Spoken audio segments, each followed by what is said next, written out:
Hello សួស្តីបងប្អូនទាំងអស់គ្នាថ្ងៃនេះខ្ញុំបាទមកកាត់សក់របៀបកាត់សក់លើកជើងបែបនៅសល់ជើងតិចបាទថ្ងៃនេះខ្ញុំបាទមកបង្ហាញវីដេអូអំពីកាត់សក់នៅសល់ជើងនៅសល់ជើងតិចហៅថាសម្បល់សក់បាទយើងឈូសឡើងលេខ2បងប្អូនឬក៏អាចថាយើងប្រើពុម្ពជើងលេខ1បាទមុតសក់លើកជើងនេះគិតយកមិនអស់នៅសល់ជើងសក់បាទហើយវីដេអូនេះខ្ញុំចង់ចែករំលែកទៅបងប្អូនដែលជាងដៃថ្មីឬក៏ដៃហ្នឹងហើយបងប្អូនដៃថ្មីទាំងអស់គ្នាបាទខ្ញុំក៏មិនមែនតែចាស់ណាស់ដែរតែខ្ញុំថាខ្ញុំវាចង់បង្ហាញវីដេអូនេះជូនពុកម៉ែបងប្អូនទស្សនាបងប្អូនដែលចង់កាត់ម៉ូតសក់ជើងទុកជើងនឹងក៏បានបងប្អូនវាមិនជាបញ្ហាទេដោយសារតែម៉ូតសក់ហ្នឹងក៏យើងអាចថាវាមិនរឹសជាមុខដែរមិនអាចជារឹសមុខក៏មិនរឹសតម្រងក្បាលដែរដោយសារតែយើងឈូសមិនសូវអស់ជើងបាទហើយវីដេអូនេះកុំភ្លេចបងប្អូនដែលទស្សនាជួយឲ្យ Subscribe ម្នាក់មួយនិងទទួលបានវីដេអូថ្មីជូនពុកម៉ែបងប្អូនជាងដៃថ្មីដែលខ្ញុំនឹងធ្វើវីដេអូបង្ហាញជូនជាងដៃថ្មីអាចទស្សនាមើលវីដេអូនេះបានយើងនឹងបានចេះទាំងអស់គ្នាហើយគេថាយើងចេះនឹងវាមិនងាយអស់ទេយើងអាចមើលទឹកដៃជាងថ្មីឬក៏ជាងដៃចាស់យើងលួចពីគេហៅថាការលួចតិចនិចពីជាងម្នាក់យើងលួចតិចនិចម្នាក់ម្ដងអញ្ចឹងក្បាច់ជាងណាដែលល្អយើងយកក្បាច់ជាងណាដែលមិនល្អយើងគួរតែមិនយកបាទនឹងយើងមើលតែតិចនិចក្នុងការកាត់ល្អទេហើយនឹងលឿនរហ័សបានកាត់បានស្រួលបងប្អូនរៀនកាត់សក់យើងកុំសូវចង់ថារៀនបខំពេកដោយសារតែយើងចាប់ដើមរៀនបខំវាធ្វើឲ្យយើងអាចតាំងតែនឹងអារម្មណ៍ហើយនឹង stress យើងរៀនមួយជំហានបន្ទាប់ជំហានទី1ជំហានទី2ជំហានទី3យើងរៀនបែបវគ្គមួយវគ្គកុំឲ្យវាស្មុគស្មាញកាលណាតែយើងរៀនច្រើនវគ្គវាអាចធ្វើឲ្យយើងស្មុគស្មាញបានហើយម៉ូតសក់នេះបងប្អូនអាចរីករាយមើលបានយើងយកប៉ុណ្ណឹងយើងយកបានមកជាហៀងហើយយើងសក់នឹងគិតក្រាស់មែនទែនខ្ញុំភ្លេចដាក់វីដេអូនៅខាងដើមដែលសក់គិតចូលមកមុនដំបូងថ្មីបំផុតសក់គិតក្រាស់ហើយតែមែនទែនយើងពិបាកនឹងយកត្រង់ដើរកាត់បើតិចនិចខ្លះគិតអាចលក្ខខណ្ឌគិតអាចប្រើកន្ត្រៃសាប់អាចបានដោយសារសក់គិតក្រាស់អញ្ចឹងយើងប្រើកន្ត្រៃសាប់ក៏ល្អដែរបាទហ្នឹងហើយយើងគួរតែកាត់យើងគួរតែផ្លុំសម្អាតសក់គិតហ្នឹងហើយនឹងហើយបានមកជារៀងហើយបាទបងប្អូនមើលវីដេអូហ្នឹងយើងកុំថាយើងមើលអត់មានប្រយោជន៍យើងអាចមើលថានឹងវាមានប្រយោជន៍ទៅដោយថាយើងរៀនកាត់សក់អញ្ចឹងយើងរៀនមើលរៀនយល់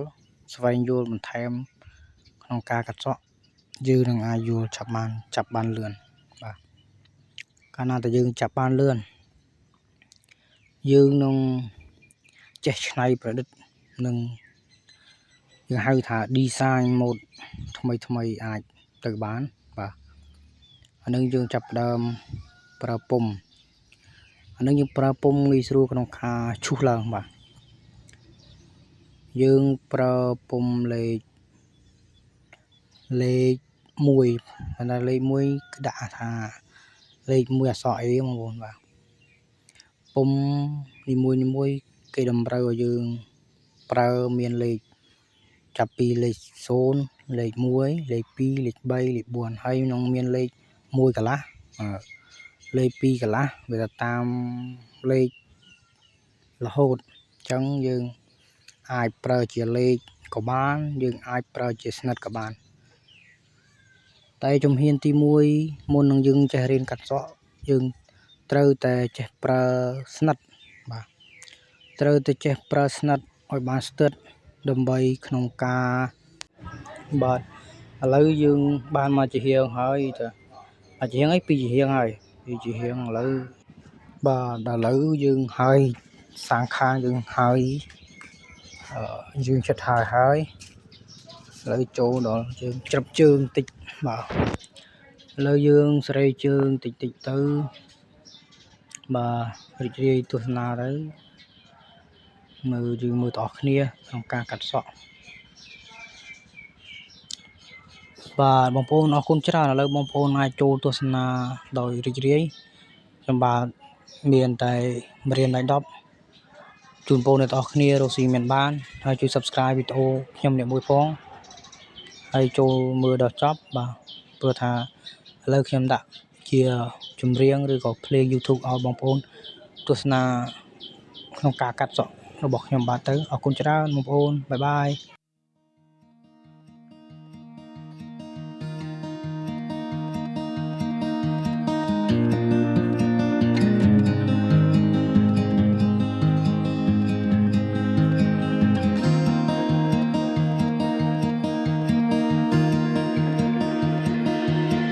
I don't know if I can find my way out.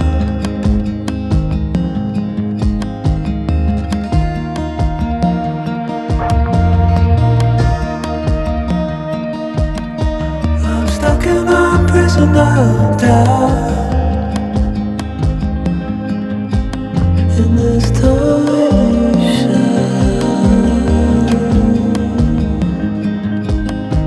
and everything is growing up tight. There's no room to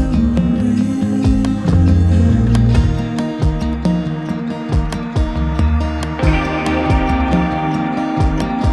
And nobody is watching at night. I wanna rise up.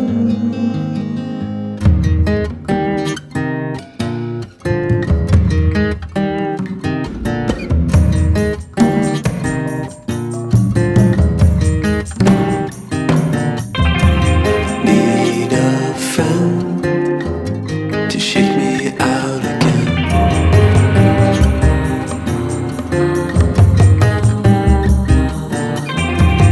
Need a friend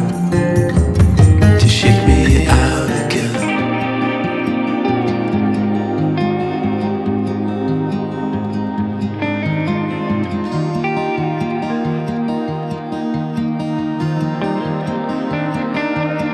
I don't know if I can find my way out.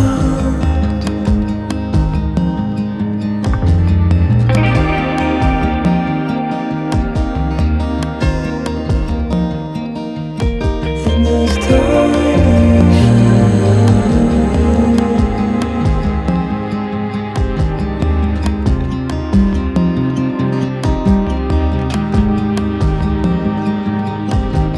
and everything is growing up tight. There's no room to breathe.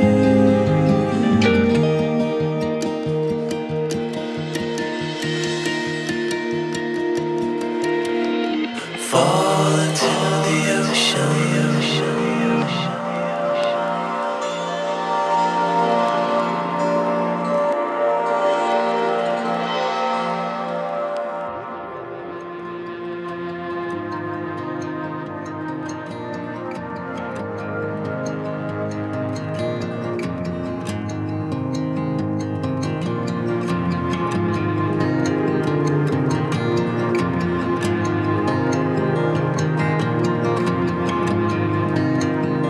I'm reaching out, I'm reaching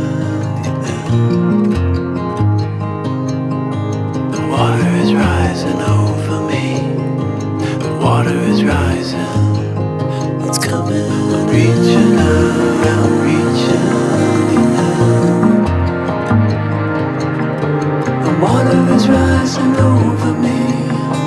The water is rising. I'm reaching. It's coming. I'm reaching. Water is rising over me.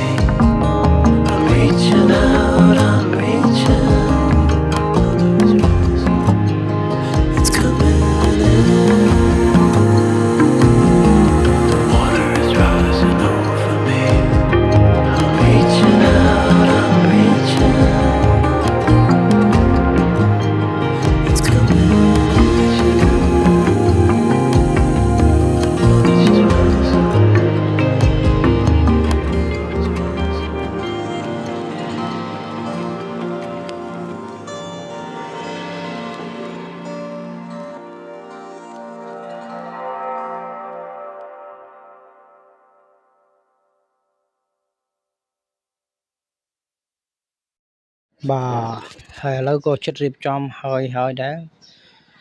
យើងកាត់ហើយឥឡូវជើងកំពុងតែបោះជូតច្រាប់មើលសេរីជើងមើលអីជើងសក់តិចតូចនៅត្រង់ណានៅត្រង់ណីហើយយើងយកមកទឿរុំលីងរុំកររុំតិចបាទអូខេហើយបងប្អូនបាទ